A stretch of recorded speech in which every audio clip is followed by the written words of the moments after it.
Have you written a list of players that are under 21 that you think are maybe players to look out for? Yeah, I mean, there's a few, but I mean, I've written a few that are down that are 21 and younger. Can I ask you a quick question? Only because I heard this discussed the other day. Talking to young players, Saka's 22. Yes, he's out. I can't put him down. If Liverpool sell Mohamed Salah for 200 million, and they whack 150 million on the table for Saka, would they get him? No. Would they not? Arsenal just wouldn't sell him. You don't think so? No. What about 200 million? Okay, listen, every player on the planet's up for sale. I don't think Saka, you could get Saka for 150 million. No, Arsenal say no. What does that say? What would that say to the Arsenal fan base if they was to get Saka for 150 million? Arsenal's best player. You've always sold your best player. Van Persie, Ashley Cole. I mean, the list goes on and on. I don't need to name I get that, but no, not Saka. Not new deal as well. 170. No, I'm not selling him. Give me 200. I got meet you halfway, 185. No. You don't think he could be sold? I'm guessing, listen, every player's got a price on their head, of course. But 150 million, I can't see Arsenal wanting to sell. Because who do you replace him with? They don't want to sell. No, I don't think they would. Not in the way Arsenal trying to get to this season. No. I can't see it, no. Okay, go on and give me the list of players you got. So Cameron Archer scored a really good goal for Sheffield United. Yeah. Great finish. So these aren't players that you're putting £100 million a year? No. These are just players to watch out for. Just watch it, yeah, under 21. I like the way you looked at Joe in case you heard. No, but it was a look Joe gave you as if, come on. Oh, okay. He always gives me that look. So, yeah, I've got Cameron Archer. You have to look out for him. Put a price tag on him. What are they buying for just now? 18. It wasn't that much. No. But I think he's probably worth a bit more than that. Okay. Cole Palmer, we've just seen leave, so no point putting a price on him. Is he overpriced? What was he, 40 plus, 42 plus, something like that? Overpriced. 18 games he's played. I know, it's bonkers. Do you know what that is? So many of these transfers are going under the radar. People going, hold on. Yeah. How much?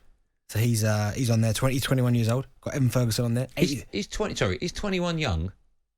Yeah. Still. Is it? Yeah. Is it really? I think you've almost got to be exceptional to. If you're like 17, 18, you've got to be like top Rooney draw. level. Yeah, top draw. 21 still young. What's not young? 23. 23 is not young anymore. Pro footballer. Okay, go on, carry on. Edwin Ferguson. So Edwin Ferguson, 18 years old. He speaks for himself. 80 to 100 million. How long will he set Brighton for? I think if he scores goals consistently this year again and shows the development that he's been showing, someone will try and buy him for sure. 100%. They have to. He's that good. So I've got him. When you're at that level, who have you mentioned? You mentioned him. Who's the one before? Cole Palmer. Okay. And the one before, I can't remember. Cameron Archer. How do you kick on to the next level? What is the moment where you go, okay, now we know they're a player?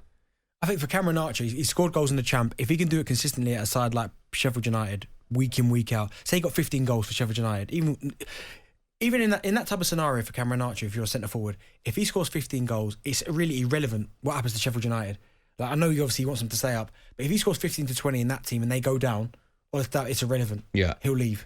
So, from your perspective, when did you make that step up? Was it only once you left Ipswich? Well, not really, because I got in the team relatively at 17 when I got in the team. So I was pretty much playing week in, week out from 18 years old. Who did you replace? Who was the striker that you replaced? So we had a few there. We had Marcus Bent, Alan Armstrong, Marcus Stewart. I think they were the three. Okay. They were the three. So older than you? Oh, older than me, and the little 17 you were... snapper. Has come in. Yeah. And then when did you think, okay, now this is where I play? This is rather than just you going, I might get a game. No, do you know what? You like first season, I scored a lot of goals, and then after my first season, I knew. But then it's about when am I going to be ready for the next level, which is the Premier League. And my last season at Ipswich, that's when I knew. You know what, I can't do another season in the Championship. I need to kick on. And when you went from Ipswich to Charlton, yeah, and then Charlton to Spurs. Yeah. Okay. When were you constantly thinking, I need to go to a bigger club to become a better player?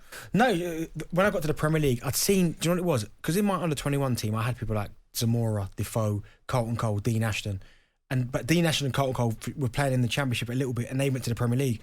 But I was seeing these guys on international duty, and I was thinking, I need to be up there with these guys. Like, I can't, because I'm going to under-21s, even though I'm scoring every week for Ipswich, I'm starting on the bench for the 21s because these guys are playing in the Premier League. Mm-hmm. So I was like, I need to just get to the Premier League. I have to. So that last season, when we didn't go up, I then went to Charlton and felt right at home, and then got the kick called up to the national team. But do you think your career would have kicked on had you stayed at Charlton? Or did you not? No disrespect to Charlton. Did you need to go to an established Premier League side? Who knows what would have happened? I might have stayed at Charlton, scored loads more goals. Who knows? But obviously, unfortunately, we went down. But it's just one of those. Okay, out of the kids, go on. Mention the others you got written down. So I've got Levi Caldwell, Romeo Lavia, Garnacho. Yeah, what a player he is, by the way. Rico Lewis, Moises Caicedo, 100 million. He's 21. Wow. 21. See, they laughed at you, Evan Ferguson. Yeah. He's 21. Caicedo, 21. Out of the, maybe give us I've got Jude Bellingham on this list. I know he's not Premier League, but he's 20 years old. He's a monster. If someone was to buy him now, 200. Minimum. He's smashing it up in Spain. Smashing it up. Like, he don't care. For that position on the pitch in that club, I don't think they've probably had a better player for his age. Oh, maybe not for their age, yeah, but if the crop of players they've got in Madrid, and again, England, Declan Rice, Jude Bellingham, Maddison or Eze. Foden. I know. Luxury. Saka, Rashford or Grealish, Kane. Yeah, amazing. talkSPORT Drive with Andy Goldstein. Monday to Friday afternoon from 4 on AM, on DAB, via the talkSPORT app and on your smart speaker. talkSPORT.